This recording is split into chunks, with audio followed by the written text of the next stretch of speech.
Je prends ici le quatrième entretien sur l'histoire et nous allons continuer de voyager au XIIe et XIIIe siècle. On est donc toujours dans le contexte des croisades, de l'occupation de l'Espagne et également de la défense de la culture spécifique à l'Occident chrétien contre les attaques des doctrines orientales. Je signale d'ailleurs qu'à l'époque, les universités sont libres, c'est-à-dire que les hérétiques enseignent dans les universités. Alors bien sûr, leurs doctrines peuvent être condamnées par l'Église, mais l'enseignement est libre. De nos jours, la philosophie chrétienne n'est pas enseignée dans les universités et la liberté n'existe plus. L'État exerce un contrôle total sur l'enseignement de la philosophie pour reprendre, je dirais, rabâcher les mensonges de l'histoire officielle. Donc il est temps de rétablir les vérités historiques des ténèbres et quel est le temps de la liberté.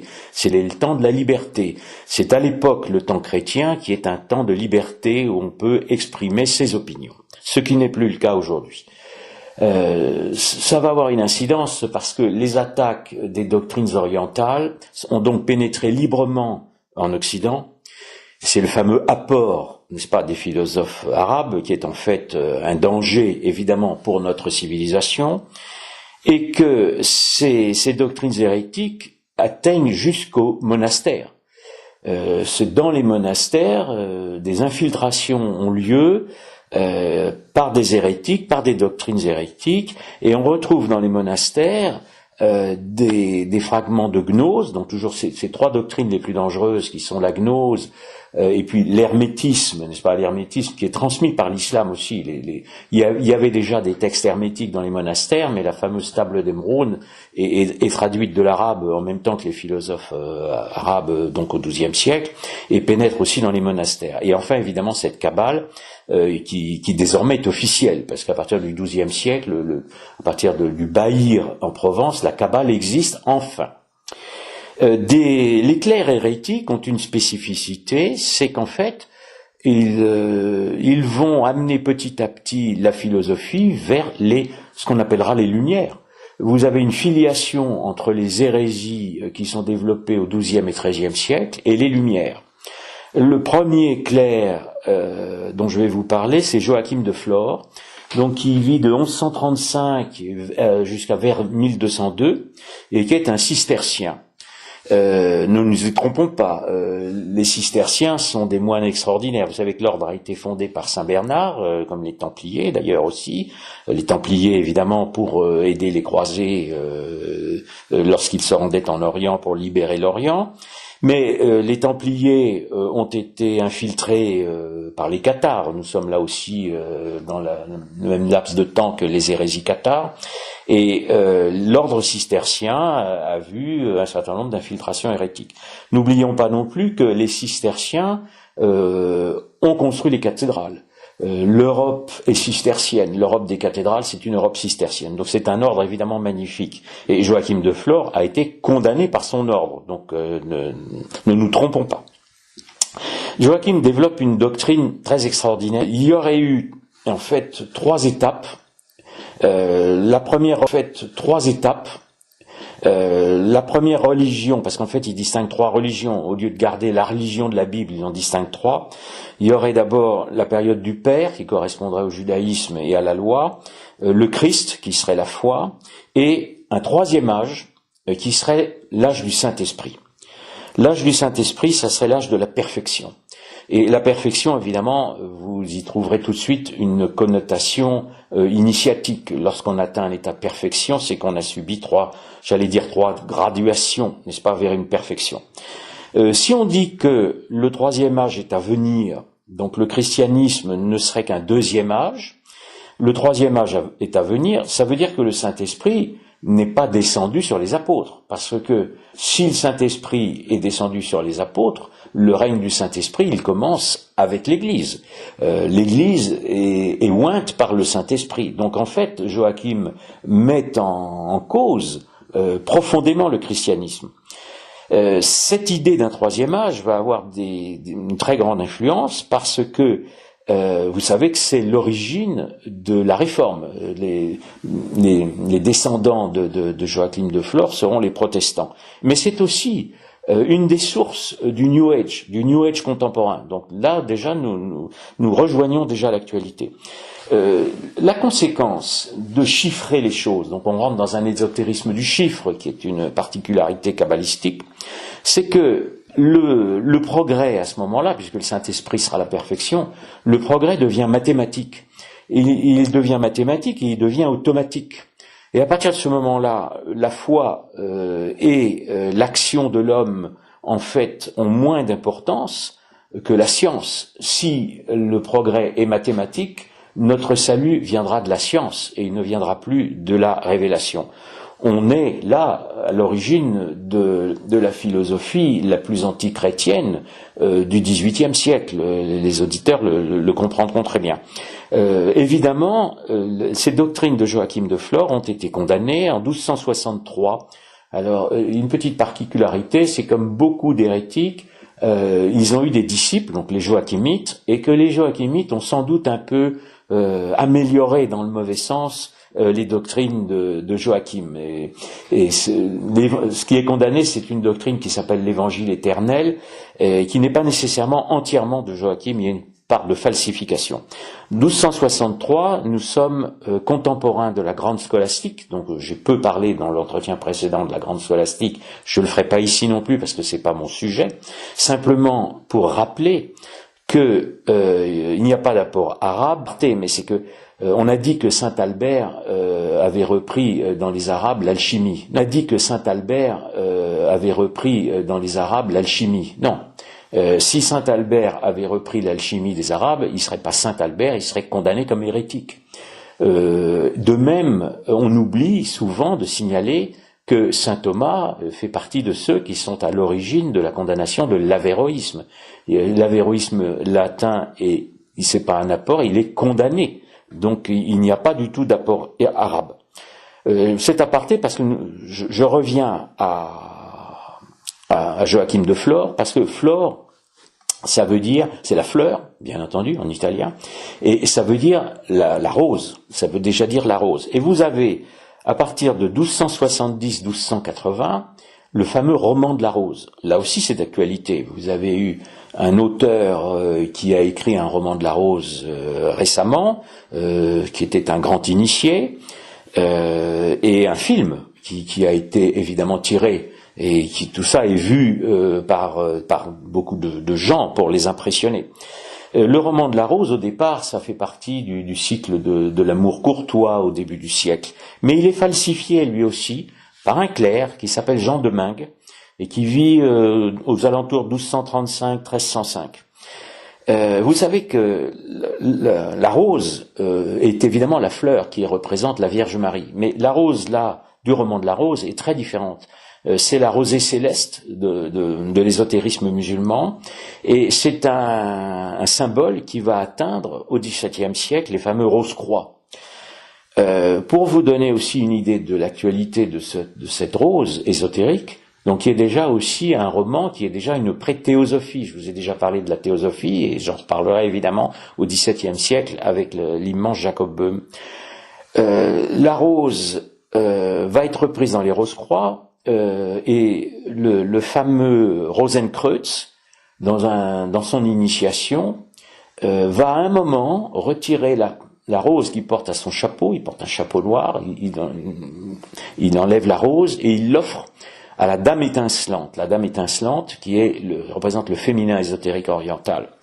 Et la rose va plus tard devenir le symbole du Parti socialiste. Ça n'est pas du tout un hasard. Et un président socialiste d'il y a quelques décennies s'est avancé une rose à la main vers le Panthéon où sont enterrés les grands initiés. Le roman de la rose ridiculise les moines, donc ça c'est le but. La rose ridiculise les moines, donc ça c'est le but. Et prône aussi un naturalisme. On est dans un ésotérisme qui est entièrement hermétique, que reprendra aussi la franc-maçonnerie. Évidemment, la morale chrétienne qui avait déjà été un petit peu bousculée par les troubadours, sous l'influence d'ailleurs de la poésie arabe, ou dite arabe. La morale chrétienne va être bafouée dans le roman de la Rose, qui va prôner une révolution sexuelle. Et cette révolution sexuelle, elle va être encore l'œuvre de franciscains hérétiques qui s'appellent les Fratricelles, et qui mettent tout en commun, et qui mettent en commun notamment les femmes. Donc on se trouve, comme en Orient, avec des harems. On est là, bon, vous savez que saint Thomas meurt en 1274, la fin des croisades, c'est contemporain, et est-ce le fruit du hasard? Apparaît en 1275 cet immense texte que tous les étudiants en philosophie ne peuvent que connaître, et qui s'appelle le Zohar. Alors, il y a plusieurs textes qui constituent le Zohar, mais je simplifie. Le Zohar qui va être connu dans toute l'Europe à partir de 1300, donc dès le début du XIVe. Le Zohar qui est une théosophie, donc c'est la théosophie juive. Les juifs disent Kabbale et les musulmans et les chrétiens vont dire théosophie, c'est la même chose. Et il s'accompagne aussi d'un aspect numérologique, c'est-à-dire d'un jeu sur les nombres et les lettres. Il va notamment développer cette doctrine dite des 10 séphirotes, n'est-ce pas, les séphirotes, et qui font évidemment penser à des processions qui ont déjà eu lieu avant, ce sont les processions des éons. Les éons et les séphirotes, ça se ressemble. Et évidemment, les processions des intelligences dans la philosophie. Donc, il y a une numérologie kabbalistique qui est antérieure au Zohar, mais kabbalistique qui est antérieure au Zohar, mais qui est exprimée dans le Zohar. Le Zohar va spéculer sur le Dieu caché, un Dieu caché, ça c'est un Dieu obscur. Et on va le symboliser, on va l'enfermer dans un triangle dans un cercle. Ça, c'est à l'origine d'une géométrie ésotérique qui va être illustrée par un grand G que l'on va retrouver dans le triangle maçonnique, bien entendu. L'autre actualité du Zohar, c'est que le mot Zohar lui-même, le Zohar veut dire le livre des splendeurs. Des splendeurs, ce sont encore une fois des illuminations. Les kabbalistes sont des mystico-rationalistes, c'est-à-dire ils sont soi-disant rationalistes parce qu'ils sont des illuminés. Et ces splendeurs du Zohar, ce sont les lumières. Les illuminations, ce sont les futures lumières. Il y a une route qui est reconnue d'ailleurs par l'histoire officielle entre le Zohar et les lumières, mais on y insiste peu. Et cette route va passer par un certain nombre d'auteurs, mais je vais ici stigmatiser deux moines, parce que cette route va aussi passer, ces doctrines vont atteindre les monastères. Et même les dominicains, il y a eu des franciscains hérétiques, mais même les dominicains. Le plus important, c'est Maître Eckhart. Petite question, pourquoi l'appelle-t-on Maître Eckhart? Parce que ça peut déjà vouloir signifier qu'il y aurait une initiation avec un certain nombre de grades. Maître Eckhart qui vit vers 1200 jusqu'à vers 1327. Maître Eckhart va spéculer sur le Dieu caché du Zohar, et il va, c'est officiel, sur l'hermétisme, mais aussi sur le Dieu caché du Zohar, et il va découvrir une déité, ce qu'il appelle une déité, qui est une sorte de matrice de Dieu, mais qui a une spécificité et qui est un non-être. C'est-à-dire que Dieu n'est pas encore l'être. C'est évidemment absolument hérétique. Dieu retourne déjà au néant. Et à partir de cette hérésie, il va imaginer une forme de mystique qui va être un retour à ce non-être. Donc, au lieu d'une union à Dieu, le soi-disant mystique va s'unir au non-être. Évidemment, ces doctrines sont absolument incompatibles avec la religion chrétienne. Maître Eckhart, évidemment, sera réprimandé par le pape. Lui-même n'est pas nécessairement de mauvaise foi, mais ses disciples vont, bien entendu, utiliser ces doctrines. Et on est là encore à une illumination qu'on va retrouver au XVIIIe siècle et qui est celle du quiétisme de Fénelon, c'est-à-dire une sorte de mystique illuminative sans aucun contrôle des autorités. Maître Eckhart n'est pas poursuivi directement de son vivant, mais surtout pour ses disciples, qui sont les Beggars, dont font partie les Béguins et les Béguines, qui sont en Hollande notamment, et un certain nombre de Beggars vont aller vers la secte du libre esprit, dont j'ai déjà parlé une fois, mais qui est aussi une secte évidemment qui a des pratiques sexuelles déviantes, et qui est elle aussi à l'origine de la libre pensée. Mais il y a aussi dans les Beggars un mouvement qui s'appelle les Lollards. Les Lollards, du nom d'un hérétique Lollard, qui a été brûlé. Celui-là, je l'accorde, celui-là a été brûlé. Il y avait peut-être de quoi, mais il a été brûlé. Et les Lollards vont devenir la main-d'œuvre de révolution politique, de tentatives de révolution politique, notamment en Angleterre et en Allemagne, avec le dénommé Hus en Allemagne, qui est un des ancêtres du nationalisme allemand. Or, la mystique allemande de Maître Eckhart a également été revendiquée par un grand théoricien du nazisme, le fameux Rosenberg. Donc il y a une route de la Kabbale au nazisme, je la développerai dans un livre qui n'est pas encore publié, je le ferai sans doute si un jour la liberté d'écriture est rendue à la France. Pour l'instant, je retiens ce manuscrit. Donc tentative de révolution, mais aussi révolution culturelle. Maître Eckhart est en effet officiellement à l'origine de la Renaissance. Il y a une filiation de Maître Eckhart à la Renaissance, et la Renaissance va être lumineuse, va être dite lumineuse par les initiés, parce qu'évidemment elle sera le fait d'illuminer.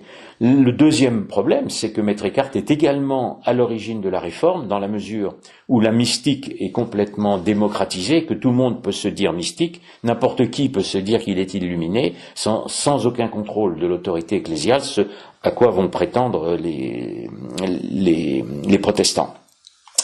Enfin, dans ces sectes lollardes, ça va concerner cette fois-ci notre guerre culturelle et aussi l'actualité, naît une sous-secte, des sectes engendrent des sectes, une sous-secte qui s'appelle les frères de la vie commune. Les frères de la vie commune qui sont principalement en Hollande, en Belgique, et qui vont avoir 3 élèves célèbres. Au 15e, dont je parlerai une autre fois, mais Nicolas de Cus. Nicolas de Cus, c'est l'ancêtre de l'œcuménisme avec l'islam.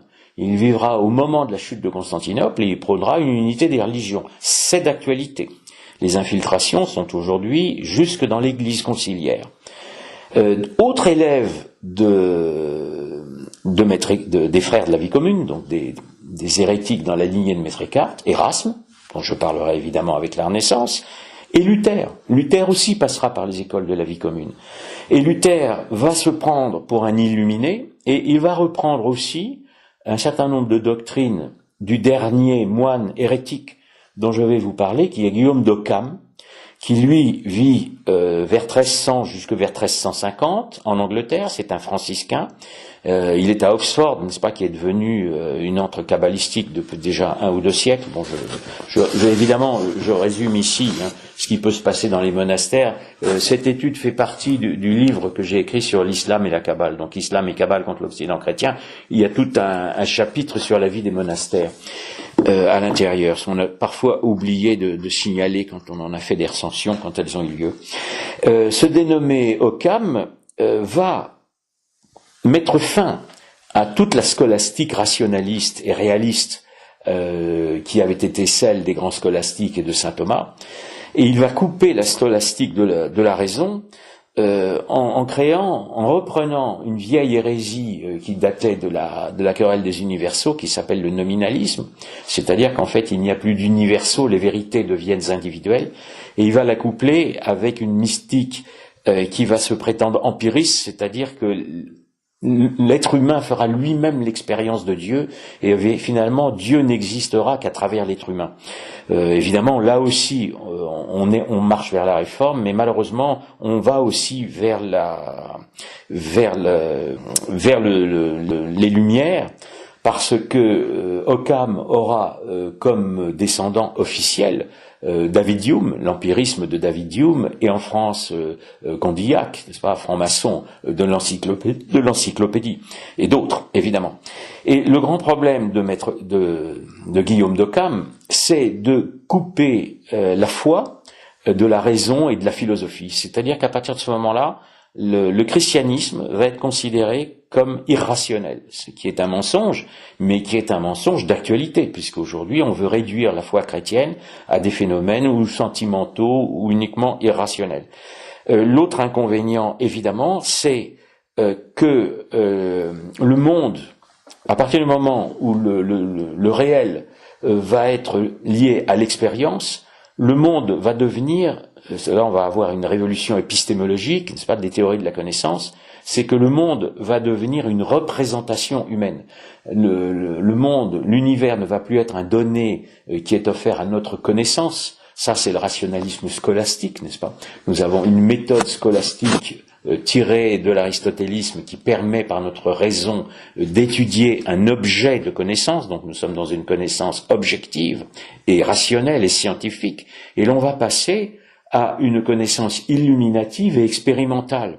Et le monde, à ce moment-là, deviendra construit par l'homme. Donc nous sommes là aussi à l'origine, avec ce moine hérétique, de toute la philosophie moderne qui va nier finalement la création par Dieu et qui va prétendre que l'homme est le nouveau Dieu et que c'est l'homme qui construit le réel, ce qui est évidemment une utopie totale puisque le réel existe en dehors de nous, mais que nous pouvons le connaître parce que Dieu nous a donné une raison naturelle qui nous permet de le connaître, notamment par la fameuse doctrine de l'analogie de l'être, n'est-ce pas, qui est en proportion, évidemment, pas l'analogie au sens hermétique. Donc, ces moines hérétiques ont ouvert la porte aux pires ennemis du Christ. C'est très triste de le constater, mais je pense qu'il est extrêmement important aujourd'hui, où l'enseignement de la philosophie est une imposture généralisée, de bien rappeler que nous devons défendre la raison telle qu'elle nous a été révélée par le Christ, parce que c'est le fondement de tout rationalisme possible, et que sinon nous sommes chez les fous, et nous sommes aujourd'hui gouvernés par des fous. Donc je pense qu'il est extrêmement important de se pencher sur les déviations de l'histoire de la philosophie et sur son histoire secrète. Donc ici nous sommes avec ces moines hérétiques à l'origine de toutes les erreurs des Lumières qui sont bien sûr des véritables ténèbres.